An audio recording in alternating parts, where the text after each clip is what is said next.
Hello and welcome back to Football Daily, where we have a controversial one for you today. New signings letting down their teams. Let's get into it. Goalkeeper, Andre Onana. Andre Onana has not had it easy. Thrust into a club in turmoil with an ongoing ownership saga, numerous off-pitch player controversies, and a lengthy injury list including to defensive stalwarts Luke Shaw and Raphael Varane, it was always going to be difficult for the Cameroon international to hit the ground running. But coming off the back of a Champions League campaign that saw the former Ajax star steer Inter Milan to the final with 8 clean sheets in 13 games, it's fair to say the United faithful were excited to see their £43.8 million acquisition in action. 2 clean sheets in 7 games, a save percentage of 70%, 4% down on last year, and notable errors in games against Wolves, Nottingham Forest and Bayern Munich. It's not been the dream start for a side that needed consistency between the sticks. To paint him as a disaster would be unfair. After all, he did respond to a horror show in Munich with an impressive display away at Burnley, but with United 5 points off 4th and 3 points off their 22-23 pace already, he can't afford any mistakes in the next few weeks. Centre-back, Axel Disasi.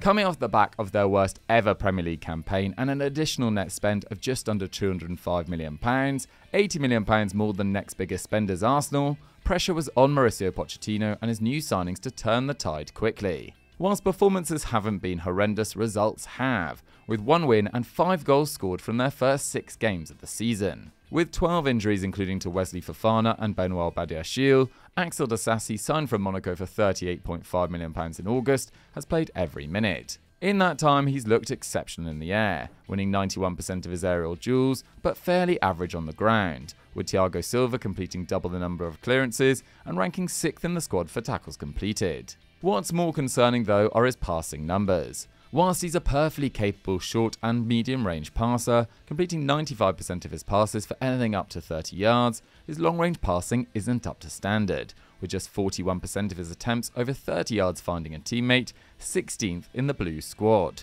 Costing nearly £40 million, Disasi needs to improve fast. Centre-back, Douya Shaleta.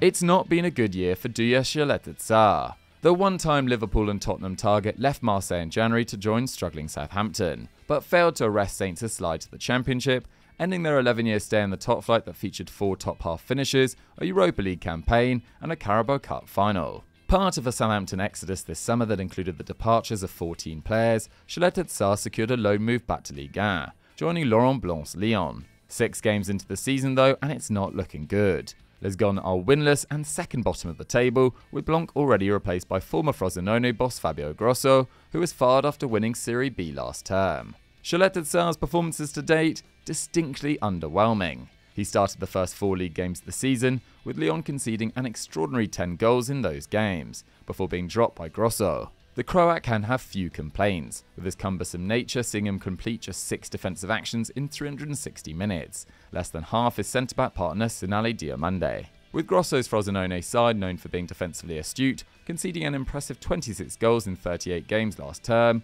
the former RB Salzburg star has a battle on his hands to earn his trust. Centre-back, Renan Lodi.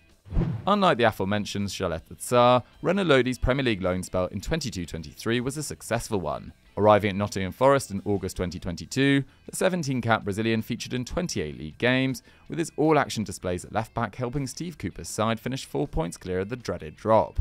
With Javi Galán arriving at his previous club Atletico Madrid this summer, Diego Simeone sanctioned his permanent departure, and Marcelino's Marseille won the race for his signature. Marcelino became the second consecutive manager to walk after just 3 months in charge, after the club's fans complained over his tactics in the aftermath of a dull 0-0 draw with Toulouse, which left them 5th in the table. The Ultras might be regretting what they wished for though in the wake of their 4-0 thrashing at the hands of PSG last weekend, in which Lodi had somewhat of a shocker. Penned back by a rampant Achraf Hakimi, Lodi was under pressure and didn't respond well, completing just 76% of his passes, 50% of his tackles, getting booked in the process. Hakimi meanwhile continued his excellent start to the season, scoring and hitting the post as PSG secured their biggest Le Classique win since October 2019. Whoever replaces Marcelino will need Lodi to up his game. Central midfield, Matteo Guendouzi. To be honest, we could have included any number of Maurizio Sarri's 10 Lazio signings this summer, as aside from a shock 2-1 win away at champions Napoli, the Bianca Celesti have been distinctly average, with 3 defeats in 5 games leaving them 15th, already 6 points behind 4th place Juventus. But given his performances for Marseille over the last few seasons, loan signing Matteo Guendouzi has been without doubt the most disappointing. Arriving at a club that had just lost the talismanic figure of Sergei Milinkovic-Savic, Sarri needed Guendouzi, a player he said brought balance to his side in the aftermath of their Napoli victory, to hit the ground running. But he's done anything but. Afforded just 95 minutes in their last 3 games, the Frenchman has done little to convince his new boss that he warrants a starting spot. In 55 minutes against Monza, Guendouzi made 1 defensive action, failed to complete a dribble, create a chance or have a shot, and ended up being substituted with a yellow card to his name as the Eagles dropped 2 more points. Come on Matteo mate, you're better than this. Central midfield, Sandro Tonali. Moises Caicedo might be the obvious shout given his mistakes in games for Chelsea, but one signing whose performances have escaped scrutiny is Sandro Tonali. Following an excellent debut against Aston Villa, there was hope that Newcastle's £55 million midfielder could prove to be one of the signings of the summer. Unfortunately, what has followed has been distinctly average. Despite playing 57 more league minutes than Sean Longstaff, the Englishman has scored as many goals, provided 1 assist to his 0, and tops him in terms of tackles, blocks, shot-creating actions, progressive passes, passes into the final third, passes into the penalty area, and shots. In fact, so underwhelming was their midfield in their 0-0 draw at San Siro, which saw Tonali return to his former club and Howe's men concede an extraordinary 25 shots on goal. He was dropped for their 8-0 battering of Sheffield United. By no means a disaster, but Tonali has done little to arrest the suspicion of certain members of Team FD. Central midfield, Felix Metscher.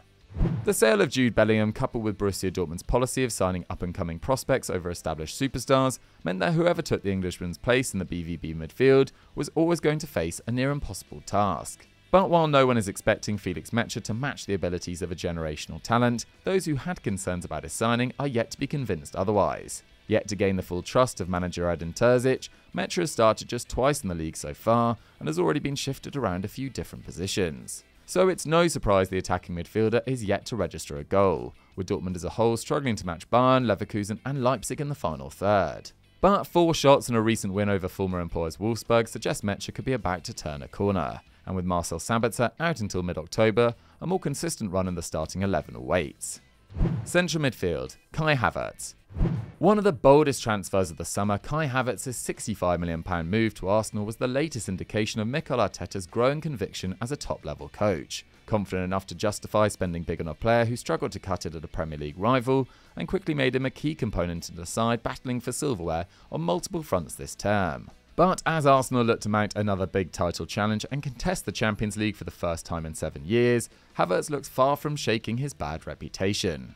A player who has always shown glimpses of magic followed by sustained periods of disappointment, the German has continued to frustrate in a deeper role at the Emirates, still struggling to convert big chances and influence games, with his progressive carries falling to a career low. Given he has effectively replaced Granit Xhaka, who hit 7 goals and 7 assists last term, the pressure is on, and with Arteta's side ranking 7th in the league for goals and 8th for expected goals after 6 games, Havertz is in danger of becoming a scapegoat should they fall off the pace. Right wing, Ousmane Dembele.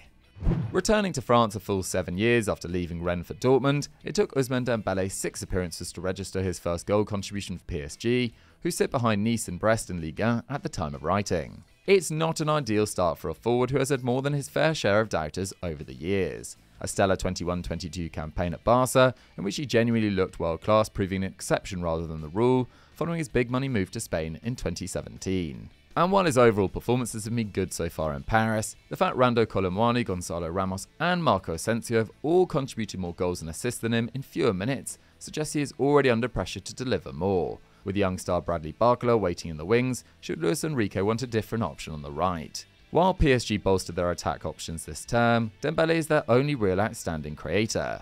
But although he lays on almost 5 chances a match, the quality doesn't match the quantity, with 0.3 expected assists some way off his peak of 0.5 from 2 years ago, the same average Neymar was sustaining last season. Given their depth in multiple positions, PSG look as good a bet for Champions League glory as they have done in years, but Dembele will need to step up if they're to have any luck.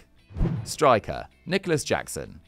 Arriving for a relatively small fee and with very little hype, Nicholas Jackson looks set to break Chelsea's centre-forward curse following a highly impressive pre-season. But while he has been far from the Blues' worst player in the early weeks of the new campaign, his finishing is a cause for concern. It's been a familiar story at Stamford Bridge, with Pochettino's young side performing solidly for large parts of games, but struggling to put away chances. And Jackson's 1 goal from nearly 4 expected goals is a prime example. Last term he scored 12 from an expected 8 at Villarreal, so it's not like he is known for underperforming in the penalty area. But as Chelsea continue to falter, with their only victory of the campaign so far coming against newly promoted Luton, and multiple injuries disrupting team chemistry, Jackson's lack of output is already beginning to garner scrutiny. It's still early days, but with just 1 season of top-level football under his belt, there shouldn't be pressure on the Senegal international to hit 15+ in the league this term. But it's already clear the 22-year-old is capable of being far more productive. Left wing, Joaquin Correa.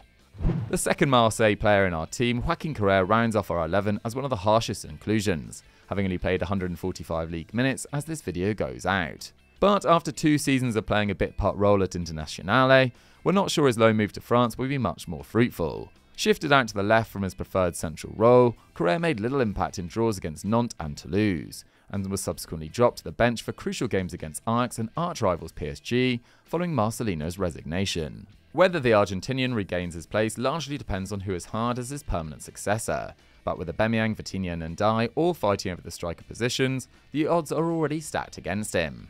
Averaging above 0.5 expected goals and assists per 90 in just 1 season since 2019-20, and topping 10 league goal involvements just twice in his career, Correa has never lived up to the hype that saw him linked with Chelsea and Man City before moving to Sampdoria as a youngster. Having moved to Inter for almost €30 million just last year, his value has plummeted to just €12 million according to Transfermarkt.